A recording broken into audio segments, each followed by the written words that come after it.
Next point discuss करायचा आहे. Crystalline solid मधला नेक्स्ट पॉइंट डिफेक्ट हे करायचंय, बघायचंय. तो कोणता आहे तर क्रिस्टल डिफेक्ट्स.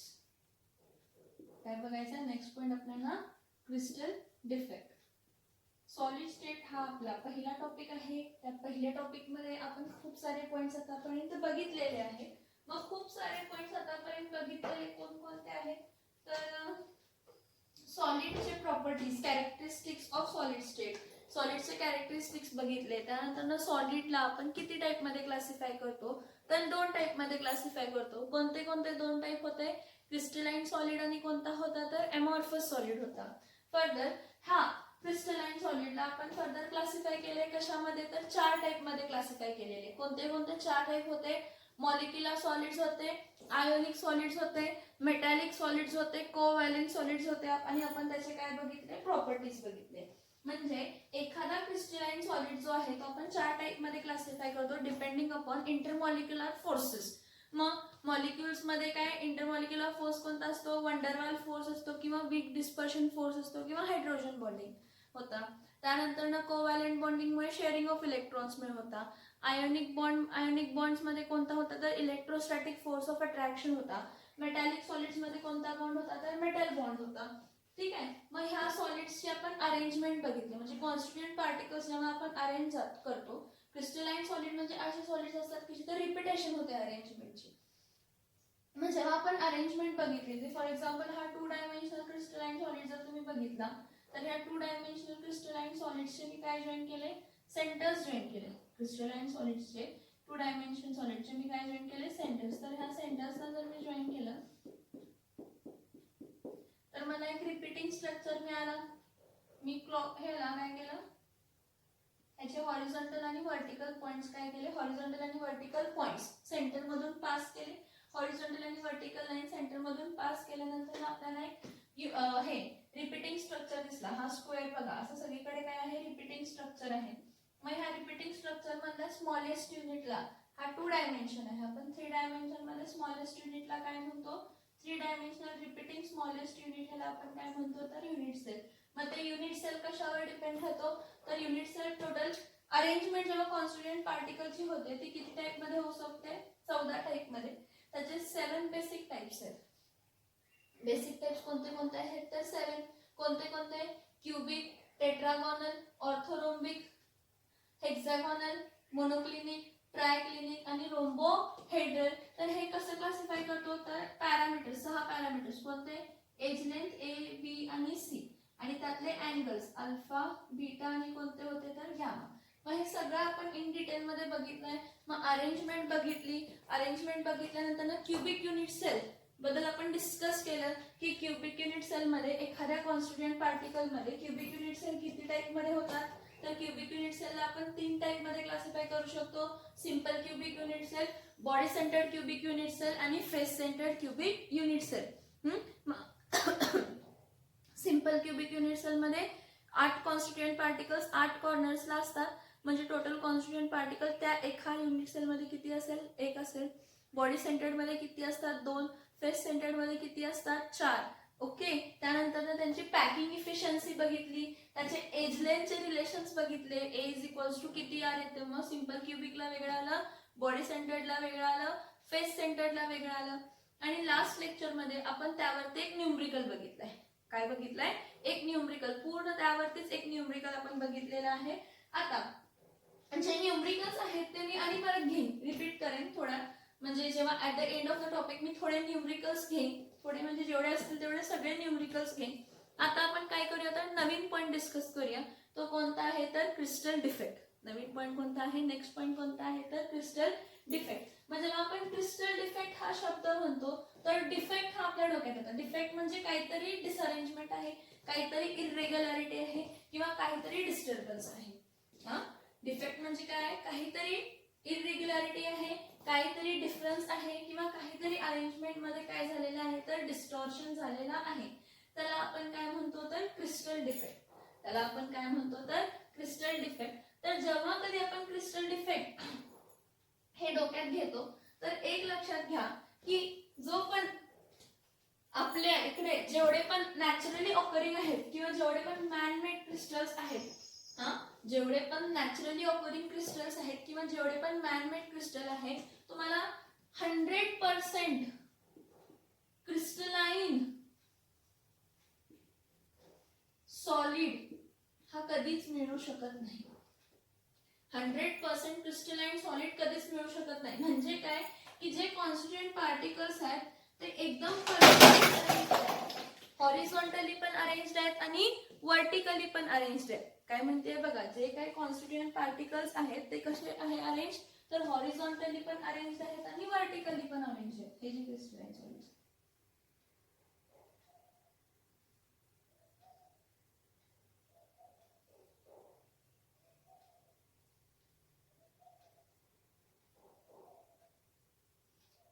इथं स्पियर्स मोठे छोटे दिसतील तुम्हाला, पण तसे नसतात. ते टचिंग असतात एक दुसऱ्याला आणि हॉरिझॉन्टली आणि वर्टिकली काय आहे अलाइंड. असा 100% तुम्हाला कोणताही क्रिस्टलाइन सॉलिड मिळणार नाही जो की परफेक्टली अरेंज्ड आहे. 100% क्रिस्टलाइन सॉलिड म्हणजे काय, जे काही कॉन्स्टिट्यूएंट पार्टिकल आहेत ते परफेक्टली अरेंज्ड आहेत, हॉरिझॉन्टली अरेंज्ड आहेत, वर्टिकली अरेंज्ड आहेत, along x axis, along Y axis किंवा अलॉंग झेड एक्सिस. काय सांगितलं की जो पण नॅचरली ऑकरिंग क्रिस्टलाइन सॉलिड आहे, जो पण नॅचरली ऑकरिंग क्रिस्टलाइन सॉलिड आहे किंवा असे मॅनमेड क्रिस्टलाइन सॉलिड्स आहेत ते आपल्याला कधीही 100% त्यामध्ये परफेक्ट अरेंजमेंट मिळत नाही. त्यामध्ये काहीतरी इरेग्युलॅरिटी असते, काहीतरी क्रिस्टलमध्ये इरेग्युलॅरिटी असते, काहीतरी कॉन्स्टिट्यूएंट पार्टिकल्स स्वतःची बाजू सोडून दुसरीकडे गेलेले असतात किंवा जिथं क्रिस्टलाइन सॉलिड चे कॉन्स्टिट्यूएंट पार्टिकल यायला पाहिजे तिथं ऍब्सेंट असतात. ह्या डिफेक्टला आपण काय म्हणतो तर क्रिस्टल डिफेक्ट. त्याला सोप्या भाषेत म्हणू शकतो imperfection in the arrangement, imperfection in the arrangement of constituent particles,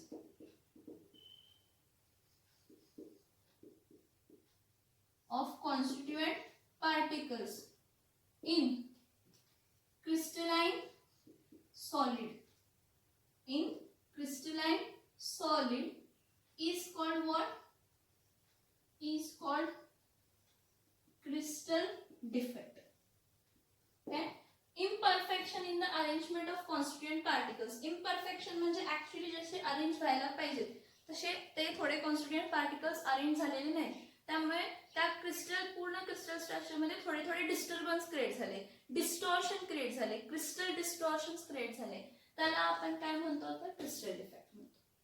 त्याला आपण काय म्हणतो क्रिस्टल डिफेक्ट म्हणतो.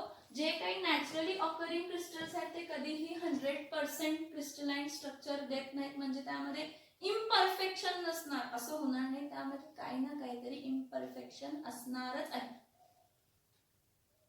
99% परफेक्ट असू दे, 1% तरी डिफेक्ट प्रोड्यूस असणारच आहे. मग तुम्हाला perfectly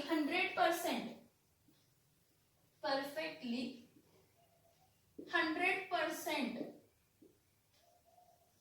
crystalline solid arranged, perfectly arranged 100% म्हणजे काही त्यामध्ये डिस्टर्बन्स नाही असा जर क्रिस्टलाइन सॉलिड पाहिजे असेल तर तो किती टेम्परेचरला पॉसिबल आहे? 0 केल्विनला पॉसिबल आहे. किती टेम्परेचरला पॉसिबल आहे? 0 केल्विनला पॉसिबल आहे. हे बघा 0 केल्विन ओके नाही लिहिलेलं हा, हे 0 आहे आणि हा केल्विन आहे. 0 केल्विन म्हणजे किती डिग्री सेल्सिअस?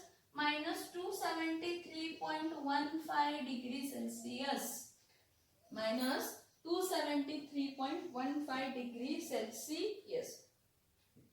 काय बघा मी म्हटलं की कोणताही नॅचरली सॉलिड क्रिस्टलाइन सॉलिड जेव्हा एक्झिस्ट होतो किंवा मॅनमेड एखादा सॉलिड एक्झिस्ट होतो किंवा आपण एखाद्या लिक्विड मधून क्रिस्टल्स ऑब्टेन करतो, त्यामध्ये अरेंजमेंट होते, सगळं होतंय, ठीक आहे. पण आपल्याला तो कोणताही क्रिस्टल जो असेल तो परफेक्टली अलाइन मिळणार नाही की त्यामध्ये थोडे कुठे तर जागेला डिस्टॉर्शन्स हल्ल्यासारखं आपल्याला दिसणार.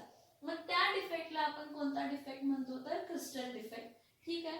मग तुम्हाला जर परफेक्टली क्रिस्टलाइन सॉलिड पाहिजे असेल, कसला सॉलिड पाहिजे असेल? परफेक्टली क्रिस्टलाइन सॉलिड जर पाहिजे असेल तर ती अरेंजमेंट आपल्याला कोणत्या डिग्री सेल्सिअसला करावी लागते तर परफेक्टली 0 केल्विन. 0 केल्विन म्हणजे ऍब्सोल्यूट 0 टेम्परेचर. 0 केल्विन म्हणजे आपण काय म्हणतो? Absolute zero temperature. 0 केल्विन म्हणजेच आपण काय म्हणतो तर ऍब्सोल्यूट झिरो टेम्परेचर. आणि ऍब्सोल्यूट झिरो टेम्परेचर म्हणजे किती असतो तर -273.15 डिग्री सेल्सिअस. ह्या टेम्परेचरला तुम्हाला परफेक्टली क्रिस्टलाइन सॉलिड मिळणार. किती टेम्परेचरला? -273.15 डिग्री सेल्सिअस ला तुम्हाला काय मिळणार आहे? Perfectly crystalline solid. पण नॉर्मल टेम्परेचर प्रेशरला जे काय एक्झर्ट होतात किंवा एक्झिस्ट होतात आपल्या अर्थ सरफेसवरती, तर ते कधीही परफेक्टली क्रिस्टलाइन नसतात. म्हणजे त्यामध्ये छोटे छोटे एरर्स असतात, त्यांच्या अरेंजमेंट्स हललेले असतात किंवा छोटे छोटे डिफेक्ट्स असतात. म्हणजे काय? जो क्रिस्टल डिफेक्ट त्या पोझिशनला यायला पाहिजे त्यानं स्वतःची पोझिशन सोडून कुठेतरी दुसऱ्या जागेला तो काय केलाय तर जाऊन बसलेला आहे. त्या डिफेक्ट्सला आपण कोणते डिफेक्ट्स म्हणतो तर क्रिस्टल डिफेक्ट्स. काय म्हणतो आपण त्याला? Crystal defect. आता हे जे काही क्रिस्टल डिफेक्ट्स आहेत, हे क्रिस्टल डिफेक्ट्स का प्रोड्यूस होतात? ह्याचं रिझन काय? हे रिझन कधी म्हणजे कोणत्या कोणत्या केसेस मध्ये क्रिस्टल डिफेक्ट जास्त प्रोड्यूस होणार आहे? What is the reason for a crystal defect? एखाद्या डिस्टॉर्शन मध्ये एखादी कॉन्स्टिट्युएंट पार्टिकलची अरेंजमेंट डिस्टर्ब होणार. का होणार? क्वेश्चन काय येतोय? का होणार आहे? क्रिस्टलाइन सॉलिड मध्ये डिस्टर्बन्स का येणार? तर क्रिस्टलाइन सॉलिड मध्ये डिस्टन्स म्हणजे डिस्टर्बन्स कधी येतो? जेव्हा रेट ऑफ क्रिस्टलायझेशन काय असते? High. Rate of crystallisation is fast. हा सगळ्यात मोठा रिझन आहे. और there is a rate of crystallisation fast आहे म्हणजे काय आहे? Sudden heating and sudden cooling.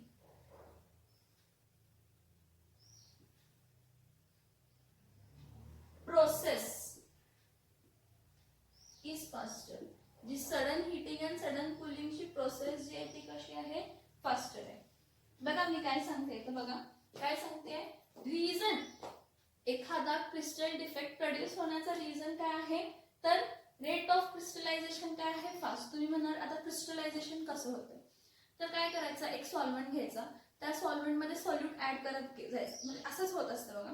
तर काय होतं की त्या सॉल्व्हेंट मध्ये सॉल्यूट डिझॉल्व्ह करायचं, ऍड करायचं, आपण सॅच्युरेटेड सोल्युशन मिळतो. सॅच्युरेटेड सोल्युशन म्हणजे कसला सोल्युशन की त्यामध्ये परत मी सॉल्यूट ऍड केलं तर त्यामध्ये डिझॉल्व्ह होणार नाही. मग मी असल्या सॅच्युरेटेड सोल्युशन्सला काय करणार आहे? हीट करणार आहे, कूल करणार आहे, हीट करणार आहे, कूल करणार आहे. त्या हीटिंग आणि कुलिंगमुळे जे सोल्यूट असतो त्याचा बॉन्ड सॉल्व्हेंट बरोबर काय व्हायला लागतो तर ब्रेक व्हायला लागतो किंवा डिस्टर्ब व्हायला लागतो. मग त्या डिस्टर्बन्समुळे काय बाहेर पडत असतात तर क्रिस्टल्स बाहेर पडत असतात. ठीक आहे.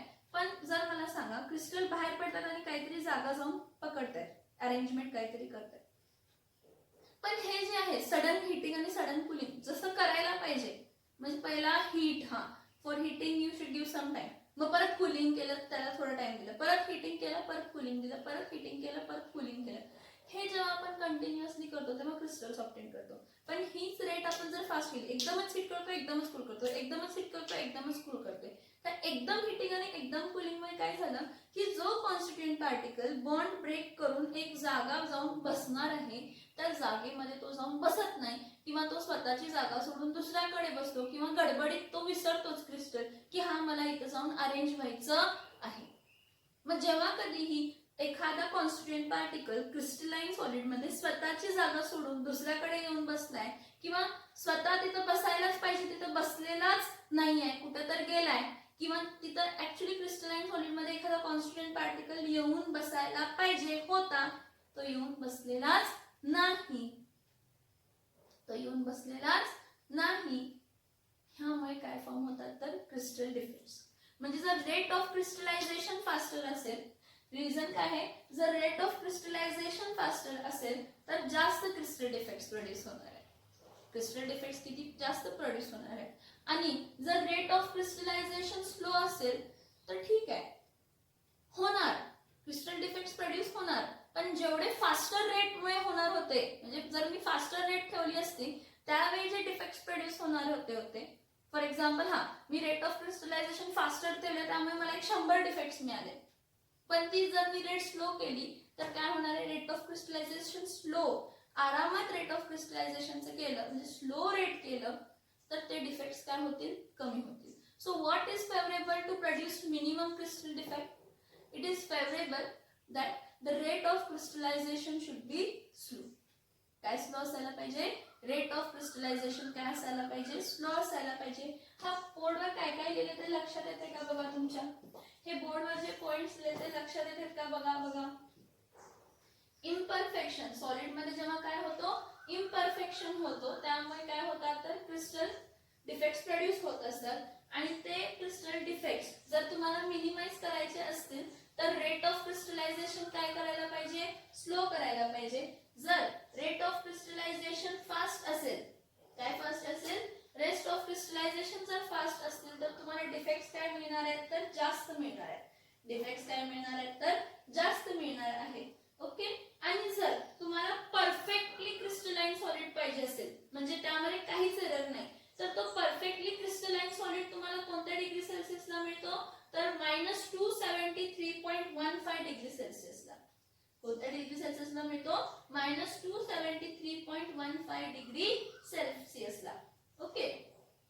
नाउ नेक्स्ट बघा, आता हे तुम्हाला इकडेपर्यंत समजलं क्रिस्टल डिफेक्ट म्हणजे काय, परफेक्टली क्रिस्टलाइन सॉलिड कधी मिळणार आणि रिझन काय आहे डिफेक्टचा, हे 3 पॉइंट समजले असतील तर बघा. आता मग जर क्रिस्टल डिफेक्ट प्रोड्यूस होतात तर ते क्रिस्टल डिफेक्ट किती टाइपचे असतात? That is very important.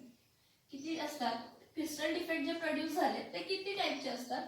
तर मेनली द क्रिस्टल डिफेक्ट्स, जे काही क्रिस्टल डिफेक्ट्स आहेत, क्रिस्टल डिफेक्ट्स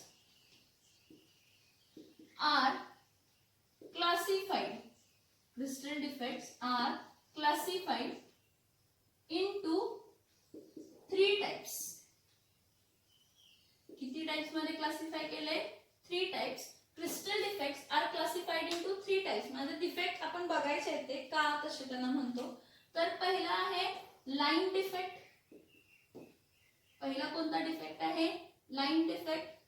दुसरा कोणता डिफेक्ट आहे? Point defect.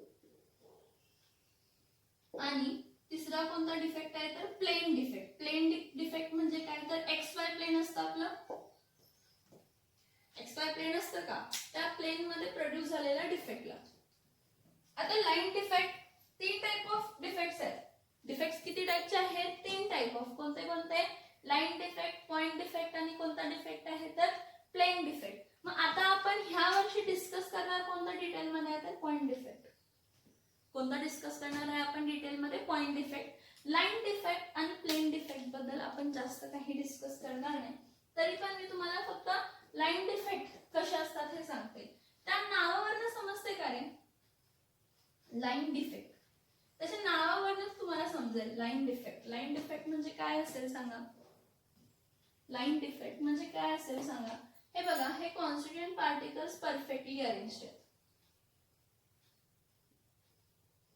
हे कॉन्स्टिट्यूएंट पार्टिकल्स कसे आहेत? परफेक्टली काय आहेत? अरेंज्ड आहेत. आता हे जे काही कॉन्स्टिट्यूएंट पार्टिकल्स परफेक्टली अरेंज्ड आहेत, इथे लक्ष द्या, ह्यामध्ये काय होईल की एखादी लाइन डिस्टर्ब असेल म्हणजे कॉन्स्टिट्यूएंट पार्टिकल्स मध्ये एखाद्या लाइन मध्ये अरेंजमेंट चेंज झाली असेल म्हणजे मोठे छोटे किंवा आडी तेडी ती लाइन झाली असेल.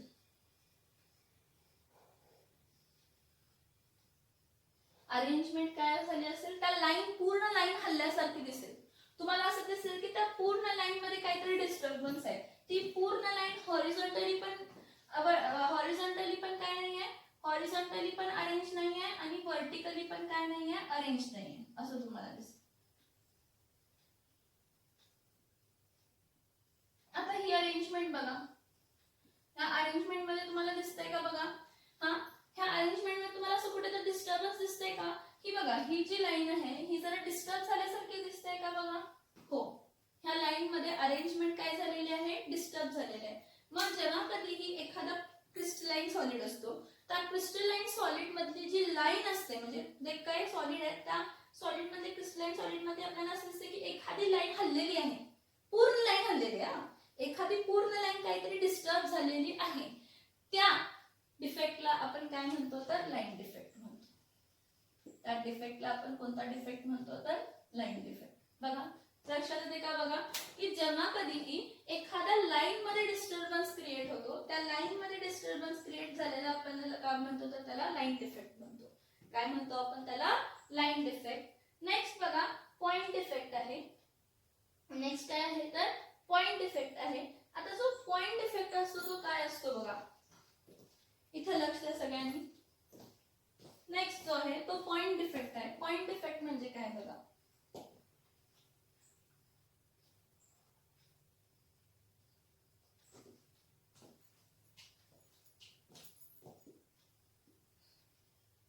पॉइंट डिफेक्ट कधी प्रोड्यूस होतो तर पॉइंट डिफेक्ट म्हणजे काय की एखादी क्रिस्टलाइन सॉलिड तुम्ही अरेंज केलंय. एखादा क्रिस्टलाइन सॉलिड तुम्ही काय केलेलं आहे अरेंज केलेलं आहे. तर त्या म्हणजे अरेंज केलेलं आहे म्हणजे आपण अरेंज नाही केलं तर आपोआप अरेंज होतो. तर एखादा क्रिस्टलाइन सॉलिड काय झालेला आहे परफेक्टली अरेंज झालेला आहे पण 100% परफेक्टली अरेंज नाहीये. एखादा कॉन्स्टिट्यूएंट पार्टिकल म्हणजे ही अरेंजमेंट जी आहे ही लाईन पार्टिकल्सच बघा पण एखादी जी अरेंजमेंट आहे कॉन्स्टिट्यूएंट पार्टिकलच्या अरेंजमेंटमुळे डिस्टर्बन्स आहे. म्हणजे एखादा कॉन्स्टिट्यूएंट पार्टिकल डिस्टर्ब झालाय. एखादा कॉन्स्टिट्यूएंट पार्टिकल काय झालेला आहे डिस्टर्ब झालेला आहे. पॉइंट डिफेक्ट मध्ये काय म्हणते लाईन डिफेक्ट मध्ये पूर्ण लाईन डिस्टर्ब झाली आपल्याला असं वाटतं पण पॉइंट डिफेक्ट मध्ये आपल्याला असं वाटतं की एखादा कॉन्स्टिट्यूएंट पार्टिकल डिस्टर्ब झालाय. मग ते डिस्टर्ब झाण्याचे पण टाईप आहेत कारण पॉइंट डिफेक्ट आपण इन डिटेल मध्ये बघायचं. म्हणून एक लक्षात घ्या की जेव्हा कधीही एखाद्या क्रिस्टलाइन सॉलिड मध्ये एखादा कॉन्स्टिट्यूएंट पार्टिकल मुळे डिस्टर्बन्स क्रिएट झालाय त्या डिफेक्टला आपण कोणता डिफेक्ट म्हणतो तर पॉइंट डिफेक्ट. त्या डिफेक्टला आपण कोणता डिफेक्ट म्हणतो पॉइंट डिफेक्ट. बघा ते पॉइंट्स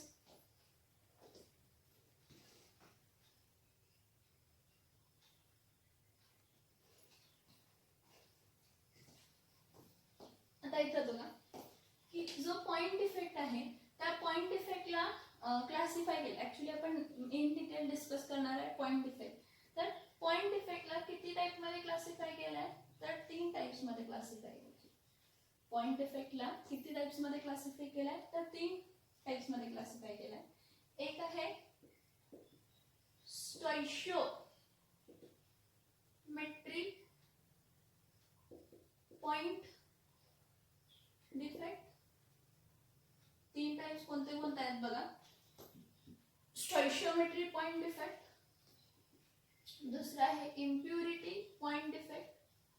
हा जो इम्प्युरिटी पॉइंट डिफेक्ट आहे की नाही हा आपण पर्पजली क्रिएट करतो. आता हे का defect impurity defect point defect purposely करतो हे या पॉइंटच्या वेळी डिस्कस करते. पण मी काय सांगितलं इम्प्युरिटी पॉइंट डिफेक्ट जो आहे तो आपण पर्पजली क्रिएट करतो सम केसेस मध्ये. आणि थर्ड टाइप ऑफ डिफेक्ट आहे तो कोणता आहे तर नॉन स्टोइशियोमेट्रिक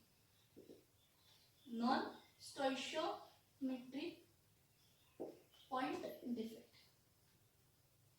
कोणता डिफेक्ट आहे नॉन स्टोइशियोमेट्रिक कोणता डिफेक्ट आहे तर पॉइंट डिफेक्ट. बघा आपण डिस्कस इन डिटेल मध्ये करणार आहे पॉइंट डिफेक्ट करणार आहे. आणि पॉइंट डिफेक्ट किती टाइप्स मध्ये क्लासिफाय केलाय तर 3 टाइप्स मध्ये क्लासिफाय केलाय.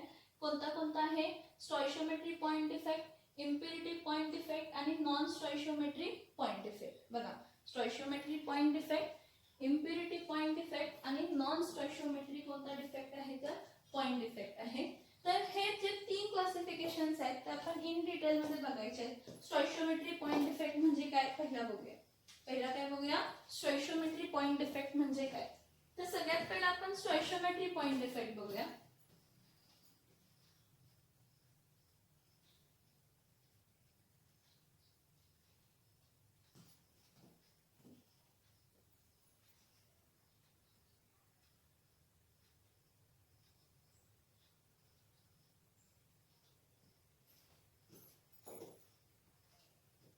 बघा सगळ्यात पहिला आपण कोणता बघूया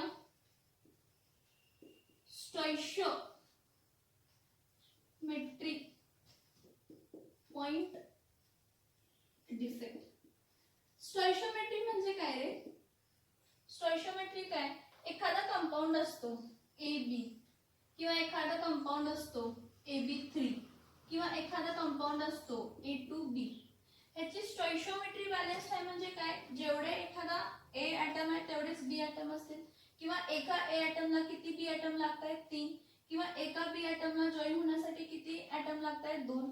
मग जर कॅटायन असतील तर एक कॅटायन एक एनायन आहे, किंवा एक कॅटायन आणि 3 एनायन आहेत, किंवा 2 कॅटायन आणि एक काय आहे एनायन.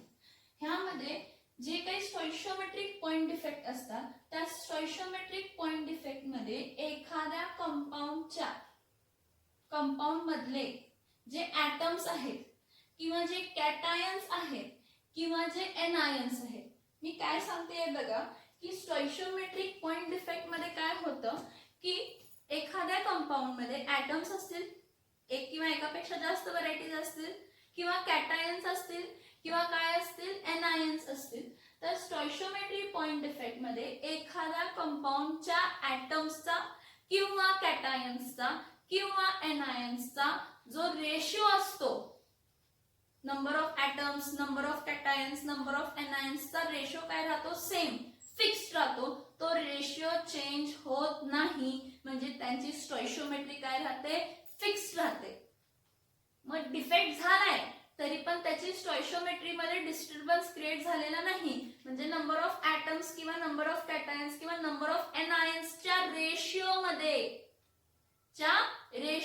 काहीही डिस्टर्बन्स झालेला नाही, आणि तो रेशिओ काय आहे, फिक्स्ड आहे. त्या टाइप ऑफ डिफेक्ट्सला आपण काय म्हणतो तर स्टॉइशियोमेट्रिक पॉइंट डिफेक्ट. काय म्हणतो आपण त्याला, स्टॉइशियोमेट्रिक पॉइंट डिफेक्ट. बघा मी काय म्हटलं, the stoichiometric point defect is the defect where the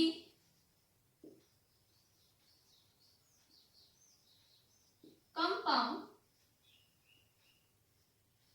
contains what it contains. The compound contains number of atoms or number of cations or number of anions are or remain in a fixed ratio. They remain in a fixed ratio, that is in stoichiometry even after defect. एखादा defect produce झाल्यामुळे एखादा point defect produce झाल्यामुळे त्यांची स्टॉइशियोमेट्री disbalance झालेली नाही. त्याची काय disbalance झालेली नाही आहे, स्टॉइशियोमेट्री डिसबॅलन्स झालेली नाही. स्टॉइशियोमेट्री डिसबॅलन्स झालेली नाही म्हणजे काय, त्या कंपाऊंड मधल्या नंबर ऑफ ॲटम्स, मग 2 टाइप ऑफ ॲटम्स असतील, ए आणि बी असेल, किंवा कॅटायन्स आहेत, ए टाइप कॅटायन आहे आणि पी टाइप एनायन आहे. तर कॅटायन्स आणि एनायन्सचा रेशो काय राहिला, फिक्स्ड. डिफेक्ट प्रोड्यूस झाला म्हणून चेंज झाला नाही. 2 टाइप ऑफ ॲटम्स आहेत, एक ॲटम ए आहे आणि एक ॲटम काय आहे, बी आहे.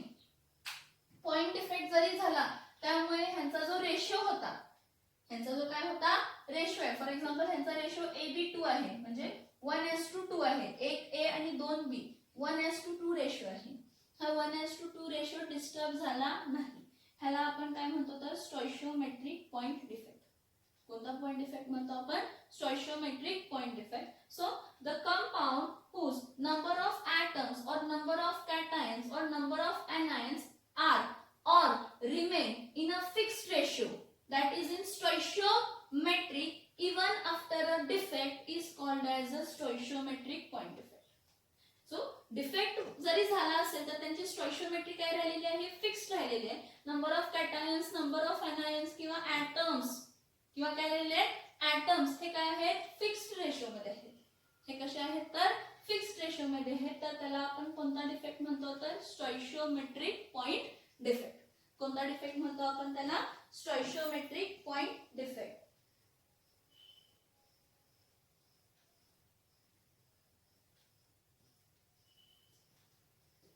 समजते का बघा. मी एक एक्झाम्पल सांगते तुम्हाला. बघा हा NaCl आहे, हा ह्यामध्ये कॅटायन Na आहे आणि Cl काय आहे, एनायन आहे. म्हणजे NaCl मध्ये रेशो काय आहे, कॅटायन एक आणि एनायन एक, म्हणजे 1:1 रेशो. जरी डिफेक्ट प्रोड्यूस झाला त्या डिफेक्टमुळे हा रेशो हल्ला नाही. हा रेशो हल्ला नाही म्हणजे त्यांचा केमिकल फॉर्म्युला चेंज झाला नाही. Chemical formula does not changes. Chemical formula does not changes. That defect is called as stoichiometric point defect. त्या डिफेक्टला आपण काय म्हणतो? स्टॉइशियोमेट्रिक पॉइंट डिफेक्ट. किंवा एखादा कंपाऊंड आहे, काय आहे? एखादा काय आहे? कंपाऊंड आहे. आता कंपाऊंड कोणता घेऊया सांगा. एखादा कंपाऊंड मी घेते CH4 घेते. ह्या CH4 मध्ये रेशो काय आहे? 1:2 काय आहे? 4. हा, ह्या मिथेन ह्यामध्ये जो काही पॉइंट डिफेक्ट प्रोड्यूस झालेला आहे, जर ह्याला सॉलिड मध्ये कन्सिडर कन्वर्ट केलं तर, हा गॅशियस स्टेट मध्ये जर ह्याला सॉलिड मध्ये कन्वर्ट केलं तर ठीक आहे, हा राहून दे, हा सोडून द्या तुम्ही आणि म्हणणार हा सॉलिड मध्ये नसतो, हा गॅशियस स्टेट मध्ये असतो. हा घ्या K2Cr2O7, हा एक क्रिस्टलाइन सॉलिड आहे, पोटॅशियम डायक्रोमेट. आणि हा जो काही पोटॅशियम डायक्रोमेट आहे ह्यामध्ये रेशो फिक्स्ड आहे. पोटॅशियम 2 आहेत, क्रोमियम 2 आहेत आणि ऑक्सिजन किती आहेत? 7 आहेत. हा जो केमिकल फॉर्म्युला ह्यांचा आहे, जरी डिफेक्ट प्रोड्यूस झालाय तर त्या डिफेक्टमुळे काय होईल? कोणतरी आपली जागा सोडून जाईल किंवा कोणतरी ऍब्सेंट राहील किंवा काहीतरी होईल, तरीही त्याचा केमिकल फॉर्म्युला चेंज होत नाही. त्याची स्टॉइशियोमेट्री काय राहते? बॅलन्स राहते. त्या टाइप ऑफ डिफेक्टला आपण कोणता डिफेक्ट म्हणतो? तर स्टॉइशियोमेट्रिक पॉइंट डिफेक्ट. कोणता डिफेक्ट म्हणतो आपण? Stoichiometric point defect. हा पॉइंट समजला का सांगा? स्टॉइशियोमेट्रिक पॉइंट डिफेक्ट म्हणजे काय? Stoichiometric point defects are those defects in which after the defect the chemical formula remains the same. जरी डिफेक्ट झाला तरी पण त्याचा केमिकल फॉर्म्युला काय राहतो? सेम. म्हणजे सोप्या भाषेत काय की ज्या क्रिस्टल आहे त्या क्रिस्टलमुळे डिफेक्ट झाल्यामुळे काहीतरी अरेंजमेंट मध्ये डिस्टर्बन्स झालाय, कोणतरी ऍब्सेंट आहे, कोणतरी प्रेझेंट आहे, कोणतरी स्वतःची जागा सोडून कुठेतरी जाऊन बसलाय, असं काहीतरी झालंय. पण तरीही जो रेशिओ असतो दोन ऍटम्स मधला किंवा जो रेशिओ असतो कॅटायन्स आणि एनायन्स मधला, तो रेशिओ चेंज होत नाही. तो रेशिओ आहे तसा राहतो. त्या डिफेक्टला आपण कोणता डिफेक्ट म्हणतो? तर स्टॉइशियोमेट्रिक पॉइंट डिफेक्ट. त्या डिफेक्टला आपण कोणता डिफेक्ट म्हणतो? तर स्टॉइशियोमेट्रिक पॉइंट डिफेक्ट. आता बघा, हा जो स्टॉइशियोमेट्रिक पॉइंट डिफेक्ट आहे ना, ह्या स्टॉइशियोमेट्रिक पॉइंट डिफेक्टला आपण 4 टाइप मध्ये क्लासिफाय करतो. स्टॉइशियोमेट्रिक पॉइंट डिफेक्ट ह्याला आपण किती टाइप मध्ये क्लासिफाय करतो? The stoichiometric point defect is classified into 4 types. पहिला आहे वैकेंसी डिफेक्ट, दूसरा आहे इंटरटेरेस्ट्रियल डिफेक्ट, तीसरा आहे स्कॉटी डिफेक्ट आणि चौथा आहे फ्रँकेल डिफेक्ट. मी तुम्हाला एक लॉजिक सांगते तर लक्षात घ्या. हा स्टॉइशियोमेट्रिक पॉइंट डिफेक्ट्सला किती टाइप मध्ये क्लासिफाय केलाय? 4 टाइप मध्ये. एक आहे वैकेंसी डिफेक्ट, दूसरा आहे इंटरटेरेस्ट्रियल डिफेक्ट, तिसरा आहे स्कॉटी डिफेक्ट, चौथा आहे फ्रँकेल डिफेक्ट. हे माहिती तुम्हाला?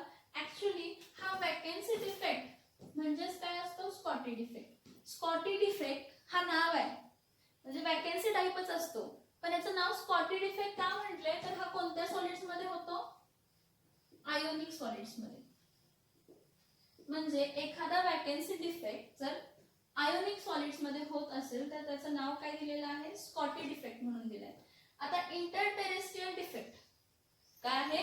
इंटरटेरेस्ट्रियल डिफेक्ट जर आयोनिक सॉलिड्स मध्ये होत असेल, कोणत्या सॉलिड्स मध्ये होत असेल? आयोनिक सॉलिड्स मध्ये, तर त्याला आपण कोणता डिफेक्ट म्हणतो? तर फ्रँकेल्स डिफेक्ट. त्याला आपण कोणता डिफेक्ट म्हणतो? तर फ्रँकेल्स डिफेक्ट. बघा मी काय सांगितलं, लक्षात येते का? बघा, स्टॉइशियोमेट्रिक पॉइंट डिफेक्ट किती टाइप्स मध्ये क्लासिफाय केलेले आहेत? 4 टाइप मध्ये क्लासिफाय केलेले आहेत. पहिला आहे वैकेंसी डिफेक्ट, दुसरा आहे इंटरटेरेस्ट्रियल डिफेक्ट, तिसरा आहे स्कॉटी डिफेक्ट आणि चौथा आहे फ्रँकेल डिफेक्ट. तुम्हाला एवढं सगळं म्हणजे क्लमझी वाटणार नाही. काय आहे? सॉलिड्स किती टाइपचे आहेत? Crystalline solid 4, molecular solids, ionic solids, metallic solids आणि कोव्हॅलेंट सॉलिड. त्यामधला आयोनिक सॉलिड जो आहे त्यामध्ये बघा, वैकेंसी डिफेक्ट हा कोणाकोणामध्ये दिसतो? वैकेंसी डिफेक्ट कधी म्हणतो? तर वैकेंसी डिफेक्ट हा नाव कधी देतो? तर हा जो डिफेक्ट आहे जर मॉलिक्युलर सॉलिड्स मध्ये होत असेल, मेटॅलिक सॉलिड्स मध्ये होत असेल, कोव्हॅलेंट सॉलिड्स मध्ये होत असेल, त्याला वैकेंसी डिफेक्ट नाव आहे. पण तो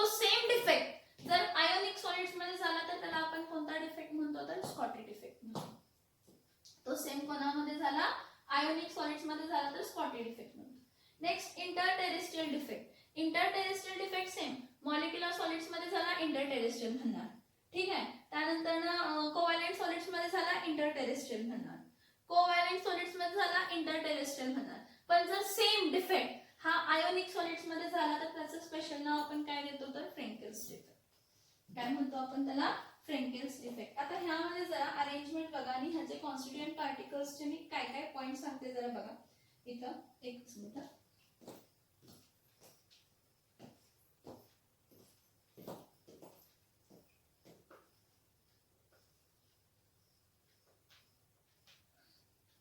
पॉइंट आपला क्रिस्टल डिफेक्टच चाललाय. ओके, थोडा जास्त लिहायला पाहिजे जागा म्हणून.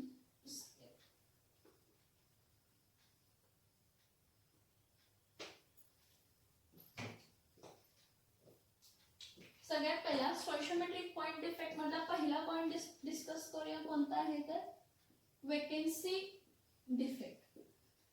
हा वेकेन्सी डिफेक्ट कोणाकोणामध्ये बघितला जातो तर मॉलिक्युलर सॉलिड्स मध्ये बघितला जातो, कोव्हॅलेंट सॉलिड्स मध्ये बघितला जातो, मेटॅलिक सॉलिड्स मध्ये बघितला जातो. काय असते बघा वेकेन्सी डिफेक्ट म्हणजे हे कॉन्स्टिट्यूएंट पार्टिकल्स आहेत, ठीक आहे. सॉरी खूपच लांब झाले. हे कॉन्स्टिट्यूएंट पार्टिकल्स आहेत.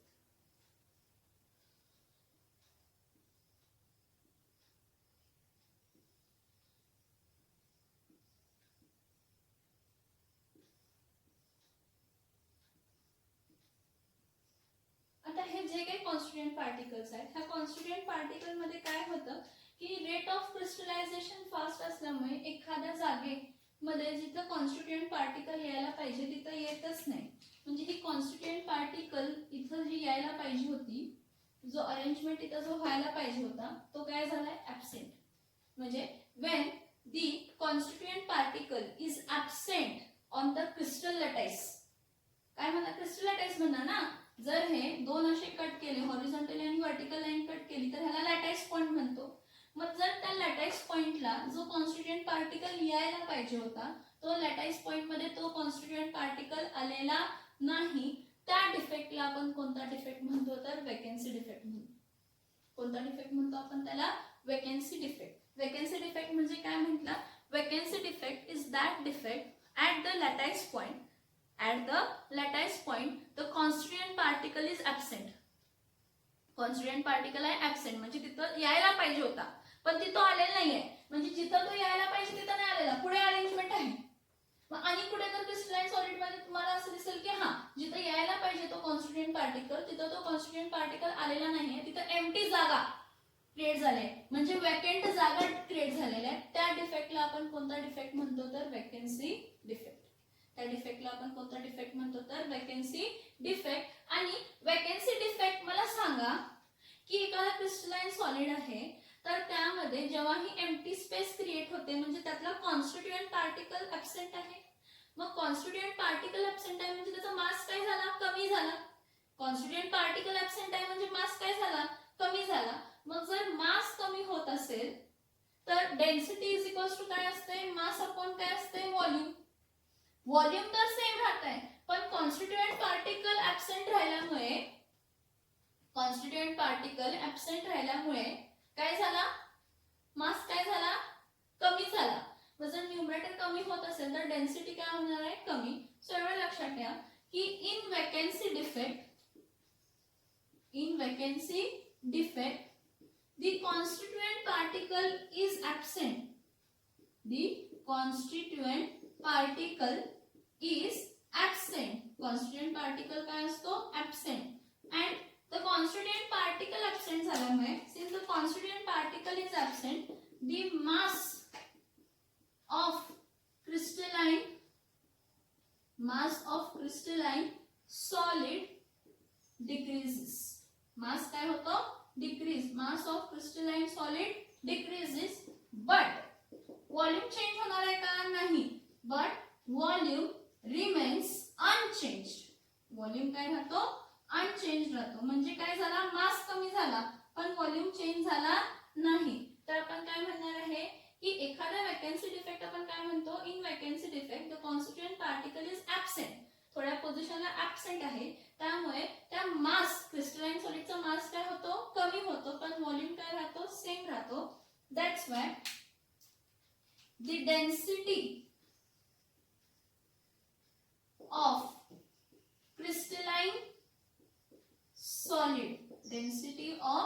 crystalline solid decreases in vacancy defect.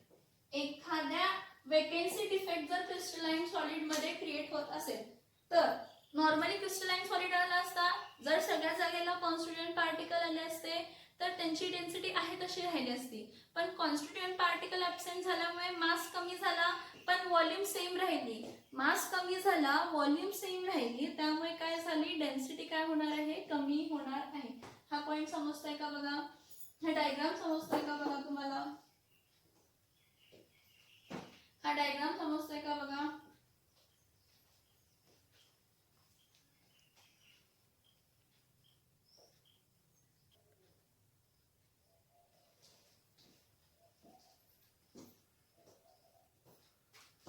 हा पॉइंट समजला का बघा. आता वॅकन्सी डिफेक्ट कधी प्रोड्यूस होतो बघा. Vacancy defect is produced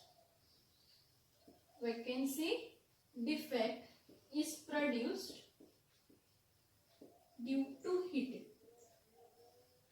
Vacancy defect is produced due to heating. Heating कशामुळे प्रोड्यूस होतो हिटिंगमुळे. Vacancy defect is produced due to heating. जो नेक्स्ट पॉइंट आहे इंटरटेरेस्ट्रियल डिफेक्ट, स्पॉटी डिफेक्ट आणि फ्रँकेल डिफेक्ट तो नेक्स्ट लेक्चर मध्ये बघूया. पहिला एवढा पॉइंट समजला का बघा.